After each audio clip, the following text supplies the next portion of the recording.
I mean, obviously, one of the more contentious things is that there's some folks that want to put in a conservancy district. That thing seems to be losing a little bit of steam, quite frankly, but it's still an issue out there. Perhaps lost in that is how beautiful the river has become in the last year, and how it can. I mean, I just can't believe that more people aren't just on that thing. You're talking about one segment. Go east, past Klein Avenue, more towards Grant Street and Burr Street, and I'm telling you, you're going to see birds, and we've got some pictures from some gentlemen who are on the river of bald eagles, and it's just amazing. You don't even think you're on the river. I have gone down that way. Quite frankly, I can't ride my bike that far and still get home, but I'm working up to it because I would like to be able to drive to Grant Street. I do have a question.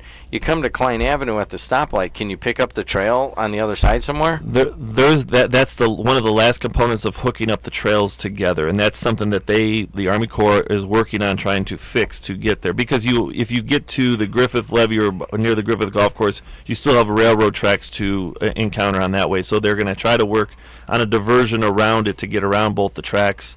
You probably would have to go up the bridge and then connect at someplace Calhoun over there, and then come down, join the tracks again. But that is a beautiful area. 219-845-1100. And if you haven't walked Riverside Park, which is part cinder and part asphalt, it's beautiful. And if you haven't walked old Woodmar property, that's gorgeous. And of course all the way through Highland. The only thing I'd warn you about Riverside Park is right now it's still under construction. That's stage 8, and I was hoping for it to be more complete than it is now. They're still working on it more by the Frederick and the Jefferson neighborhoods on the Munster side, but that section will be, you'll see a lot of trucks from the dirt companies hauling in and leveling it out and planting the final grass. But even though it looks complete, they still need to fix Riverside Park and some drainage issues there, and also top it off with some good topsoil and plant the grass that they were going to. 219-845-1100. Let's go to the phone lines. It's 822 in the Calumet region. Let's go to Harold on line 1. Hi, Harold.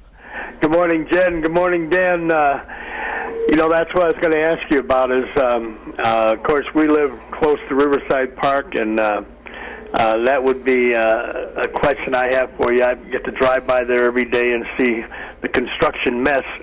I was just wondering what the plans are for completing Riverside Park.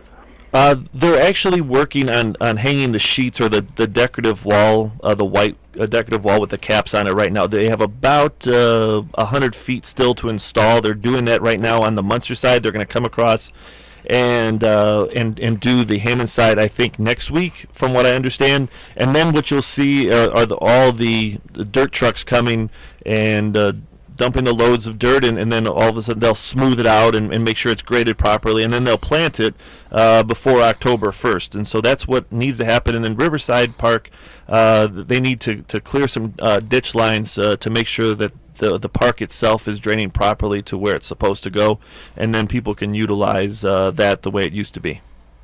Is there a timetable set on that? Or? They are scheduled to be complete by October 1st. Oh, okay. So that's one of the questions that is going to be up for discussion for the Colonel this afternoon. Is we gave the go-ahead. We had some discussions over money.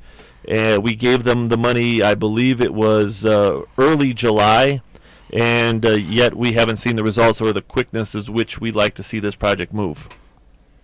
Okay, well, thank you. Thanks a lot. Good question, Harold. 219-845-1100. Let's move on to Brenda on line 3. Hi, Brenda. Hi.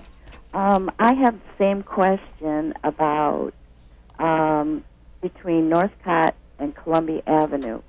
They've had the rows of seating sitting there all summer, so I would assume they might be ruined. And when are they going to grade that so water doesn't sit there, and put the seating and clean that up on the Hammond side? Sure.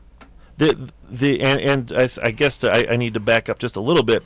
2 separate contracts from Columbia Avenue to Manor Lyman in Hammond Munster is stage 8. That's Walsh Construction. They're on the job. Stage 7, which is what you're talking about, Northcott to Columbia Avenue, which is series. They have to grade. That's the main part of what they need to do. They need to grade it not only in the Belmont section, but also where I live. Yeah, well, and I grew up there, so I know. The Belmont area, they also have some issues in the 1500 block of River Drive where the water comes across during a rain event, and they also have to fix the decorative lighting and all the wiring that was destroyed across from the new park over there. So they have the work to do.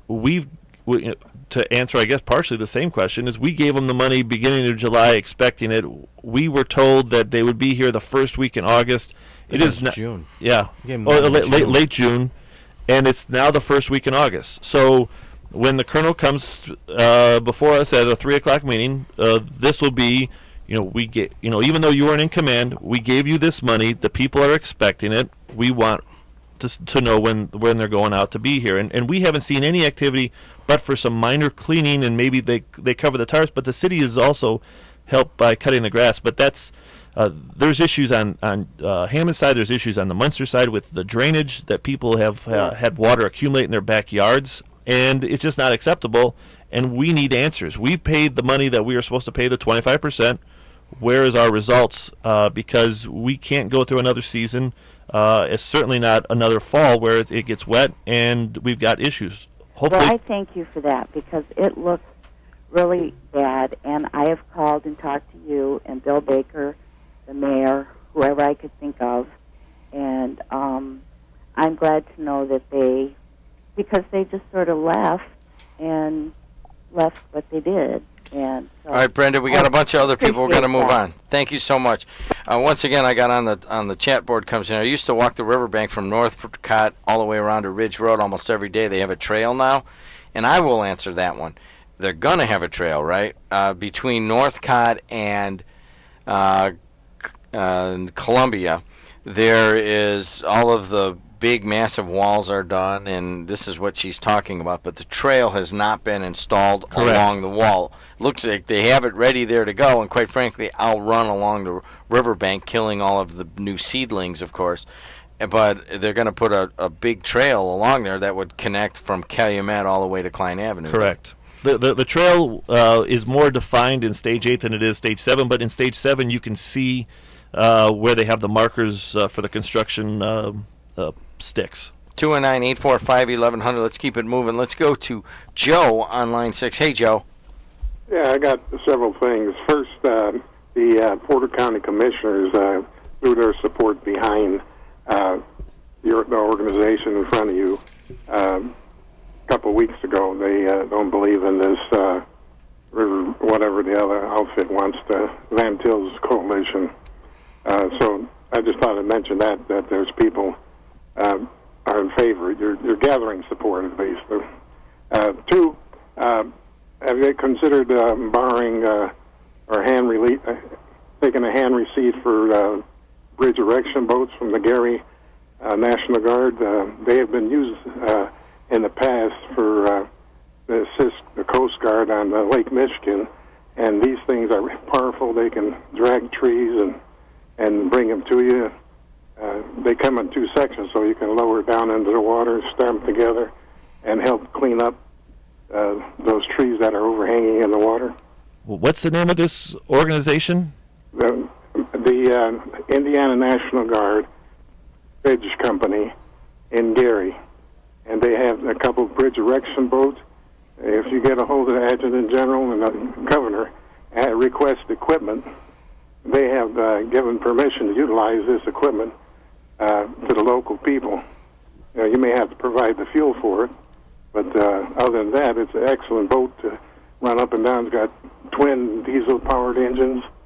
It'll pull a whole lot of stuff. It'll pull a bridge around, a floating bridge. I guess that's why we do this project. This program, because we didn't know that, but we'll have to look into it. Thanks a lot, Joe. Good call, man. Thank you. Thanks. You never know. I get the feeling that I'm not so sure that any lake or sea-going vessel is going to fit into there, but you never know, right? We've had some folks from the DNR that have been utilized in the Tippecanoe River, much larger river. The issue is you've got several bridges. If you go from Kennedy to Indianapolis Boulevard, right now the river is it's rather low, so it's going to be difficult to float anything in there. When we had that dry spell not too long ago, I mean, it was down to almost nothing. You could see the ground to the edges of the river. For instance, when that almost walk across. When that incident happened at the Mansards, and supposedly the guy threw the weapon or whatever into the by Kennedy Avenue, I'm thinking to myself, probably not a smart criminal, because I mean, you could really see the bottom at that point, especially at Kennedy Avenue, which is one of the lower points. Kennedy Avenue, of course, is real wide there, too, if you look to the east. 219-845-1100. Dan Repay is in the house. He is executive director of the Little Calumet River Basin Development Commission. Tom Wislinski is on the board, one of the 4 people that are on that board right now, and they'll take your questions. We better get them in quick. Bruce, how are you? Good, how are you? Good, man. What's up? Dan, you know, it's been my experience in construction, working with contractors and stuff, that when they do a project, when they bid a project, they don't get paid till the work is done. And I've been hearing you say, you know, we've given them the money, we're waiting for them to show. How is it different when you're working with the Army Corps? You pay first?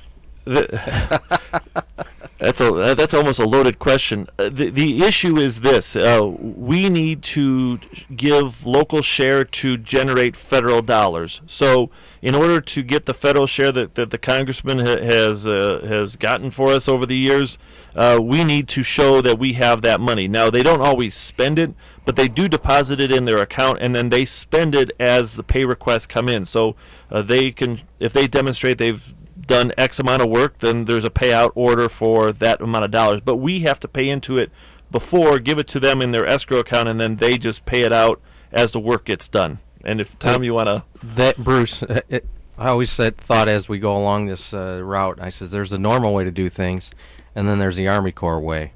And it's a very frustrating situation, because I as well have been in the private sector, and you're exactly right. You don't do the work, you don't get paid.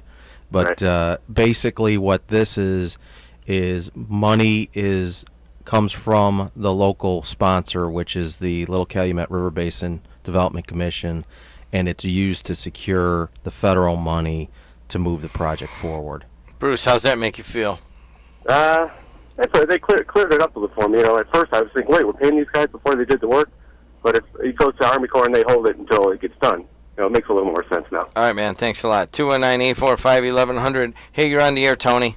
Good morning, guys. Good morning. I asked you a question last time about that sewer connection at White Oak Park. Did you ever find out what that's all about? Yes, I did. It's actually, from what I've been told, is the water runoff from the subdivisions from when they sprinkle their lawns, that it goes... all the excess water from, and I'm not sure all the subdivisions in that area, but it's the runoff from those streets that go into that location. And what it is, it's a flap gate. So the amount of pressure that hits that flap gate opens it up. In the event that there's a high water event, that won't be opened unless it's pried open by some sort of stick or some other obstruction. But see the amount of water coming out of that thing? There was a lot of water, but I believe that was during, if I remember correctly, it was also during a very dry spell. And there were town of Munster officials that were listening to the same program, and by the time that I made it to the Indianapolis 8094 bridge, they already called me and told me what it was, and I went over there later to see it for myself. All right, tell people where you're talking about, Tony. It's in White Oak Park. It's on the west side of the Hart Ditch in White Oak Park. There's a big drainage pipe there, and water just comes out of there like crazy. Those people must be sprinkling a lot of lawns over there.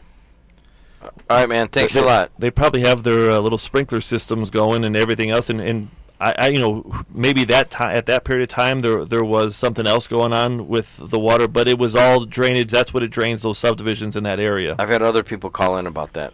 Yeah. Outside of Tony. So what he's talking about, White Oak Park, is, what is that? That's on South White Oak by the railroad tracks there. In other words, if you were coming off of 45th and you went south on White Oak and you looked over to your right, that's White Oak Park. Soccer field. I think there's a basketball court, a playground. Big playground and a parking lot there. But if you keep going across, you probably really can't even see the Hart Ditch until you get over there.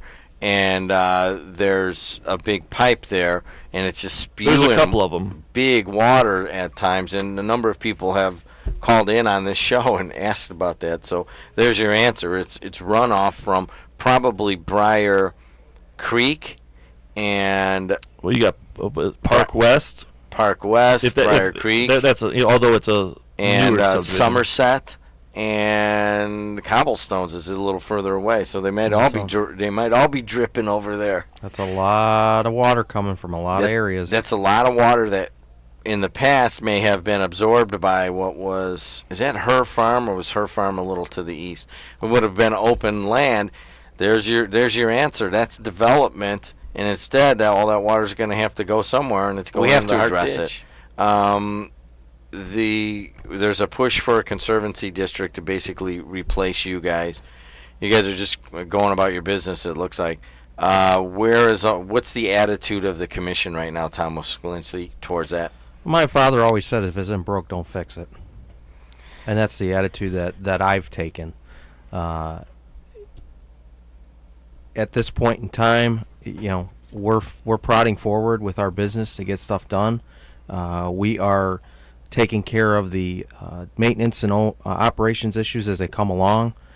We've proven that in the last meeting. We've got some pumps that are getting repaired right now, and we're looking to the next legislative session to hopefully get everybody together on the same page and get something done for the people of that district. So it's primarily focused on maintaining the Little Calumet River and nothing more than that. Dan Repay, you've been a Hammond City Councilman. You know the political game. Here you are trying to do the river. Now you're back in the political game. How's that settling? I mean, I guess it was always a part of what was going to happen. I mean, we understood that any fix in operation maintenance would require some political dealings, whether it would be local or state level, and that's fine. You can tell from the callers we still have issues that we need to resolve. We're still working to resolve them. That as you alluded to in the beginning of the program, we have to deal with other issues all the time. Army Corps is a never-ending issue. There are partners, whether like it or not, and we've got to deal with them. So whatever happens with that issue is what he wants to do with it. We still have a responsibility to do. That's what we'll do, and we'll move forward.